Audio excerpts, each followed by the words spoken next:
నమస్తే రమ్మగారు, ఉగాది పండుగ శుభాకాంక్షలు అండి. నమస్తే జయ, ఉగాది పండుగ శుభాకాంక్షలు అండి అందరికి. పండగ సందర్భంగా 2 మంచి మాటలు చెప్పుకుందాం. తప్పకుండా.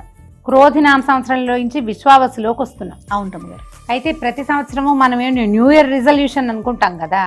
న్యూ ఇయర్ రిజల్యూషన్ మనం January 1st చెప్పుకుంటాం. ఉగాది పండగకి ఎందుకు రిజల్యూషన్ తీసుకోకూడదు? మనం తీసుకోవచ్చు కదా. ఖచ్చితంగా హెల్దీగా ఉండాలి, హెల్దీ ఫుడ్స్ తినాలి, బయట తినద్దు, ఏదైనా ఇంట్లో చేసుకుందాం. బోళ్ళన్ని కుకరీ ఛానల్స్ ఉన్నాయి, మేము కూడా 300కి పైగా వంటలు చేసాం. ఏవో ఒకటి చూసి ఎంతో కొంత కొంచెమైనా అప్పుడప్పుడు అయినా ఇంట్లోనే చేసుకుంటూ, ఇంట్లో ఫుడ్డే బెస్ట్ ఫుడ్ ఎప్పుడు కూడా. అవును, జాగ్రత్తగా హెల్త్ని మెయింటైన్ చేయడానికి అవసరమైన అన్ని రకాల సాధనాలని వాడుకోండి. నాణ్యత మీద దృష్టి పెట్టండి. సాధ్యమైనంత సొంత చేత్తో చేసిన దాన్ని నమ్మండి. మంచి పేరెన్నికగన్న వస్తువుల్ని జాగ్రత్తగా వాడుకుని ఆరోగ్యాన్ని కాపాడుకోండి. అయితే మనం ఏం చేద్దాం, మినపప్పుతో చక్రాలు చేద్దాం జయ. మామూలుగా మనం 2-3 రకాలు చేసుకుంటాం. ఇందులో మినపప్పు 1, 3 బియ్యము, 1 కేజీ మినపప్పుకి 3 కేజీల బియ్యం వేసి మనం గిర్నీకి ఇచ్చేసి పిండి పట్టించేసి ఆ పిండిని కలిపి మనం చక్రాలు వండుకోవచ్చు. ఒకటి. అయితే రెండో మెథడ్, యాక్చువల్గా ఇది నా సొంత రెసిపీ కాదు జయ, ఎప్పుడో 20 ఏళ్ల క్రితం మా సిరి వాళ్ళు చేస్తారు ఈ మెథడ్. అప్పటి నుంచి అప్పుడప్పుడు నేను కూడా చేస్తున్నాను. మినపప్పు ఒక 2 గంటలు నానబెడతాం. మనం ఆ ఇడ్లీ పిండి, దోశ పిండి లాగానే శుభ్రంగా కడిగేయటం, ఓ 2 hours నానబెట్టడం. తర్వాత చక్కగా కడిగేసి 1కి 2 గ్లాసులు నీళ్ళు పోసి కుక్కర్లో పెట్టి ఉడకబెట్టేయటం. పిండి 1కి 2 గ్లాసులు. 1 గ్లాసు మినపప్పు అయితే 2 గ్లాసుల నీళ్లు పోసి ఒక 3 లేదా 4 విజిల్స్ రప్పిచ్చేస్తే కుక్కర్లో ఉడికిపోతుంది. నీరు కొంచెం సెపరేట్ చేసి ఆ పప్పుని గ్రైండ్ చేసేద్దాం. ఆ పిండి, ఆ ముద్దలో మనం బియ్య పిండి కలుపుకుని చక్రాలు వండుకుంటాం. భలే బాగా వస్తాయి, ఎంత మృదువుగా వస్తాయో. ఈజీ ప్రాసెస్ అండి. మినపప్పు మంచి క్వాలిటీ ఉన్న మినపప్పు తీసుకోండి. ఇందులో ఒకవేళ గుళ్ళు లేకపోతే మన దగ్గర చాయ్ పప్పు ఉందనుకో, అదైనా చేసుకోవచ్చు. పొట్టు మినపప్పుతో ఇదంతా బాగుండదండి, అందంగా రాదు. గుళ్ళే సెలెక్ట్ చేసుకోండి, కొంచెం మంచి క్వాలిటీ తీసుకుంటే సరిపోకుండా. మినపప్పుతో పాటు పిండి వంటలు చేస్తున్నాము అంటే ఆయిల్ ప్రధానం కదా. సో ఆయిల్ విషయంలో కూడా ఖచ్చితంగా కేర్ తీసుకోండి. ఫ్రీడమ్ పల్లి నూనె చాలా లైట్గా ఉంటుంది, హెల్దీగా ఉంటుంది.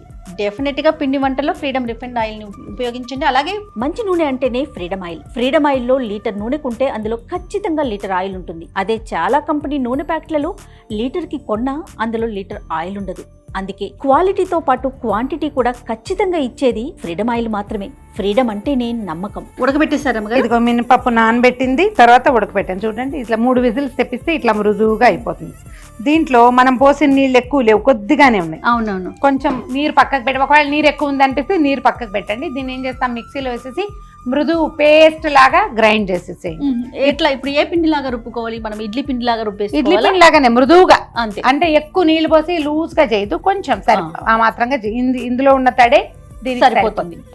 ముందు ఇది గ్రైండ్ చేద్దాము. ఆ ఉడకబెట్టిన మినపప్పు ఇగో పిండి చూడు ఇట్లా మృదువుగా వచ్చింది చూడు, క్రీమ్ లాగా. అవునండి.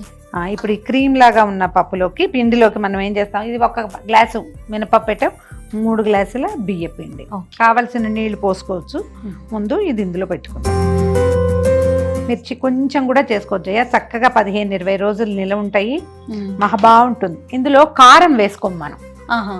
కారం వేస్తే రంగు మారిపోతుంది, ఇవి మనకి తెల్లగానే కనపడతాయి. సరిపడా నీళ్ళు పోసుకోవచ్చు. 1 స్పూన్ నువ్వులు, 1 స్పూను వాము, కొంచెం జీలకర్ర వేసుకోవచ్చు. జీలకర్ర కంటే వాము, నువ్వులే చాలా బాగుంటాయి జయ. అవును.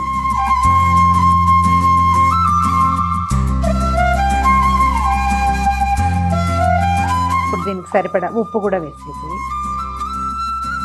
శనగపిండితో ఇలాంటివి చేసుకునేటప్పుడు మనం కొంచెం ఇంగు వేస్తాం. అవి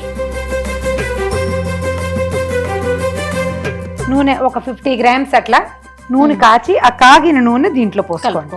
పోసేసి ఏమది బాగా గుల్లబారి బాగా వస్తాయి ఇట్లా నూనె కనుక వేసుకుంటాం. అవునవును. పిండి వంటలు దేంట్లో అయినా నూనె కాసుకొని కలుపుకుంటే బాగుంటాయి కదా. వెన్న వేసుకోవచ్చు. అయితే ఇలాంటి వాటికి కాగిన నూనె అయితే బాగుంటుంది. కొద్దిగా నీళ్ళు పోయి పిండి ఇగో ఇంత మృదువుగా కలుపుకోవాలి. దీన్ని టంగురాముడిలా చేసామనుకో రాళ్లల్లే వస్తాయి. అందుకని కలిపిన తర్వాత ఇప్పుడు మనకు ఒకవేళ ఉడకబెట్టిన నీళ్ళల్లో మిగిలిన నీళ్లు, ఆ నీళ్లు కూడా పోసేసుకోండి, ఏం పర్వాలేదు. దీన్ని లూజ్ గా ఉండాలన్నమాట, మరి పాకం పరిగెత్తకూడదు, టంగుగా ఉండకూడదు. కొద్దిగా మనం ఈ గిద్దల్లో పెడతాం కదా ఇలా దాంట్లో మురుకుల పావులో ఆ పెట్టేటప్పుడు కూడా కొంచెం తడి చేయి చేసుకోవాలి. ఎందుకంటే ఈ మినపిండికి జిగురు ఎక్కువ కదా. అవునవును. బియ్యపిండి ఏమో మరపిండి బాగా నీళ్ళు లాగేస్తాయి. ఇలా కొంచెం తడి ఉన్నా మనకు వచ్చిన నూనె లాగుతుందని అలా ఏం ఫీల్ అవ్వకండి, ఏం కాదు. స్టవ్ వెలిగించినా మరి వెలిగించు. దీన్ని కొంచెం ఏదైనా తడి బట్ట కప్పి పక్కన పెట్టేసుకుందాము. మనకి నూనె కాగే లోపల ఇది ఒక 5 నిమిషాలు నానుతుంది అంతే. ఏదైనా కొంచెం వెడల్పాటిది పెట్టుకోండి, ఎక్కువ లోతు లేకుండా వెడల్పు మూతి పెద్దదిగా ఉండేది పెట్టుకుంటే అవునండి వీలుగా ఉంటుంది. అవును.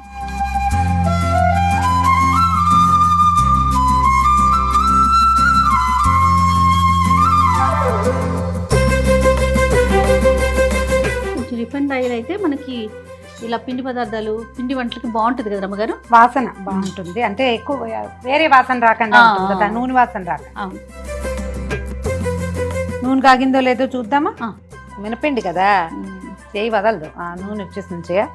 3 హోల్స్ ఉంటాయి కదా, అది పెట్టుకుందాము. ఓకే, 3 హోల్స్ ఉన్నది పెట్టుకుంటే సరిపోతుంది. మనం ఇందులో పెట్టేటప్పుడు ప్రతిసారి కొద్దిగా పిండిని తడి చేసుకుని కనుక పెట్టామంటే చక్కగా వస్తుంది. లేకపోతే జారదు, చేతులు నొప్పులు పుడతాయి.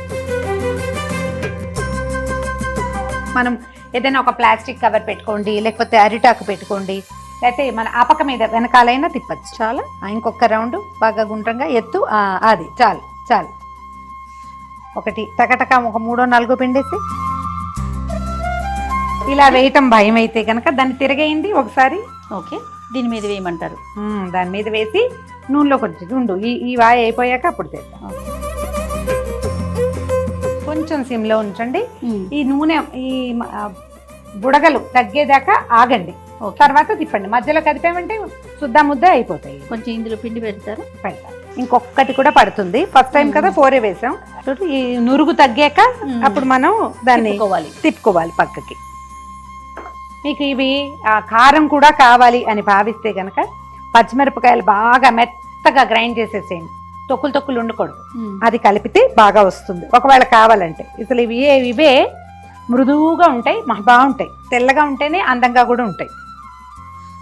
చాలు, కాపీగా వేగనివ్వాలి. ఆ నురుగు మొత్తం పోయాక తీసేసేయచ్చు. ఒకళ్ళం కూడా చేసుకోవచ్చు నిదానంగా, కొద్దిగా చేసుకుంటాం అంతే. ఇవి చూడు తెల్లగానే ఉన్నాయి. అవునవును. ఇవి బాగా చల్లారాక మీరు డబ్బాలో కనుక పెట్టుకుంటే 15-20 డేస్ ఇదే ఫ్రెష్నెస్ తోటి ఉంటాయి. రుచి చాలా బాగుంటుంది. ఇక వేగిపోయినట్టున్నాయి చూసి. ఏదైనా ఒక వేడలపాటి పళ్ళెంలో టిష్యూ పేపర్ వేసేసి ఆరనివ్వండి. బాగా చల్లారిపోయాక లోపల పెట్టుకోండి డబ్బాలు. ఇలా కూడా చేసుకోవచ్చు. మీరు అలా వేయలేము అని అనుకుంటే కనుక ఇది ఇట్లా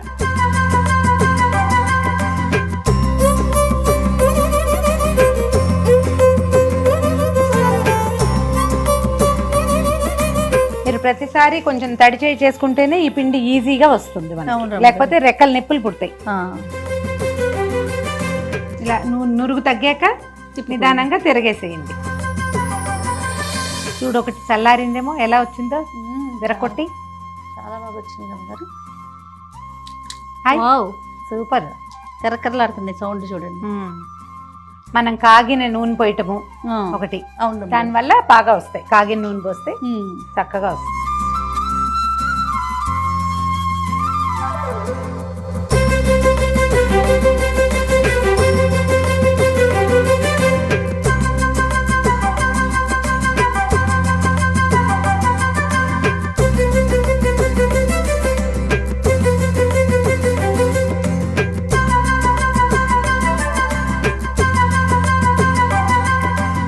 ఉగాదికి మనం చేసుకునే రకరకాల వంటకాల్లో మినపప్పు చక్రాలు చాలా ఈజీగా చక్కగా చేసుకోవచ్చు. 15 రోజులు కూడా నిల్వ ఉంటాయి.